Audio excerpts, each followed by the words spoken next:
Hello, everybody. Welcome once again to Wednesdays with Marijuana. Every Wednesday right here on CannAwannaBuy.com, we bring you the latest information on adult use and medical marijuana from all over the globe. This week, from a website called reset.me, we have an article by Angela Baca. And the article is about vitamin weed, how small daily doses of cannabis could unlock optimum health. Angela goes to write, a while back a friend and I got into a bit of a debate about marijuana tolerance breaks.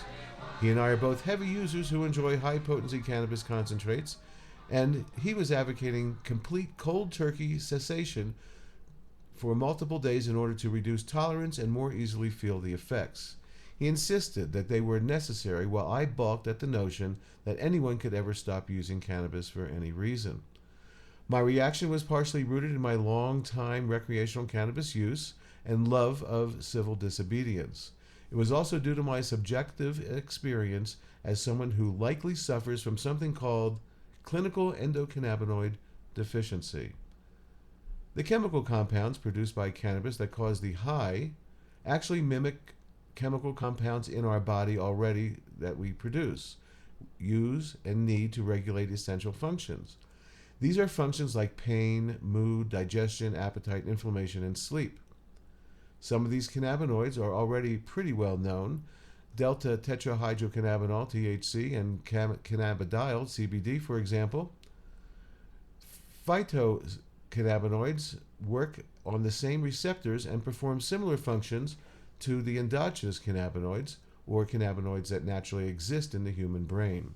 For instance, THC works on the same receptors and performs similar functions to anandamide, which can be produced by rigorous exercise and is the compound responsible for runner's high. So cannabinoid deficiency is real, meaning some people actually need to ingest cannabis to feel healthy. Although marijuana is not technically a vitamin, there could be enormous potential gained by even healthy people consuming small amounts of cannabis semi-regularly, like a vitamin. On the other hand, it turns out too much of a good thing does come at a small cost to the person who uses too much. She goes on to say, I have autoimmune disorder, Crohn's disease. When I use cannabis, I am likely correcting my clinical endocannabinoid deficiency by supplementing with plant-source cannabinoids. Because cannabis is still federally illegal and doctors aren't likely to discuss or even know how to tell someone like me the best dosage, strain, method, or method of ingestion, most patients treat themselves and adjust based on the medicine's availability and results. With no method to measure the endocannabinoid system's function, it is impossible to determine the appropriate dosage and method of ingestion to treat my condition. It is still trial and error. For cannabis users not suffering from cannabinoid deficiency, regular heavy use will signal the body to stop producing endogenous cannabinoids, since the system is being regulated by third-party phytocannabinoids. Dr. Michelle Sexton, a naturopathic doctor and cannabis researcher explained to Reset, quote, high doses down-regulate a system, so by taking high doses of THC, which blinds very potently to the CB1 receptor, we could be down-regulating the endocannabinoid system. She continued, there may be conditions where you want to do that if the system is overactive, but for a normal, healthy person who has a normal endocannabinoid system, this chronic high-dose heavy use is likely having a negative effect on their endocannabinoid system, end quote. So as it turns out, my friend's tolerance break suggestion makes some sense. While down-regulation of the endocannabinoid system is hardly serious and is easily corrected, immediate cessation of cannabis use after periods of heavy use could make a person moody, sleepy, or irritable.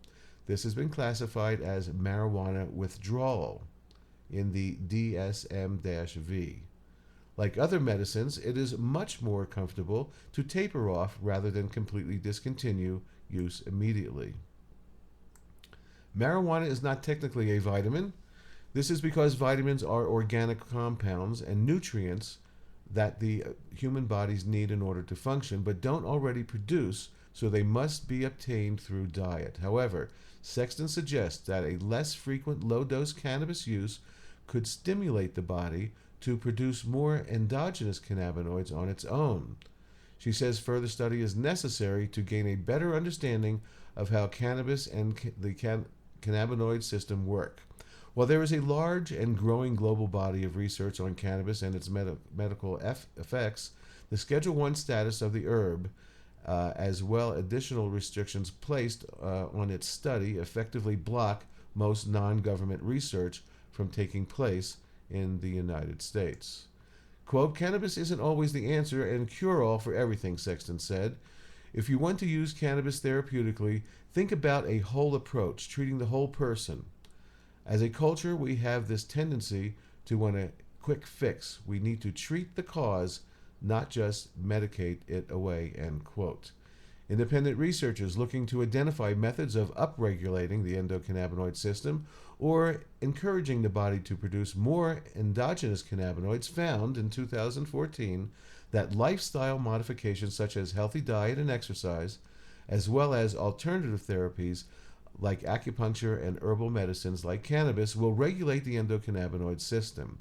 The review published in the journal PLOS ONE also found that some pharmaceutical drugs upregulate the system, but are also known to cause serious side effects as compared to safe alternative therapies. So, while marijuana isn't a vitamin, using it like one for a healthy person along with a healthy diet and exercise may stimulate the body to produce more of its own endogenous cannabinoids. A growing movement of doctors and patients say that they use in this way. Cannabis is the key to unlocking preventative medicine, said neuroscientist Dr. Michelle Ross. It protects your DNA from being damaged and slows down the aging process. Dr. Ross advocates for patients consuming small doses of full extract cannabis oil daily as a preventative measure.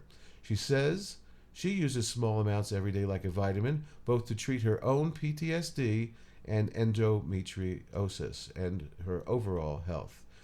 Dr. Amanda Ryman, lecturer at UC Berkeley and California policymaker at the Drug Policy Alliance, also says she uses marijuana like a vitamin to treat arthritis and other musculoskeletal issues. I look at it like a vitamin or supplement. You don't feel the effect of them immediately. It's more about long-term wellness and prevention of disease, Ryman says. I would recommend that people look beyond the recreational, intoxicating side of cannabis to the prevention and wellness side. Much of the American public, nearly 2/3, accept cannabis as a medicine and believes it should be legal. Cannabis is a medicine, an herb, a food, a drug, and kind of a vitamin, but it's definitely not a pharmaceutical. Could cannabis also be a vitamin?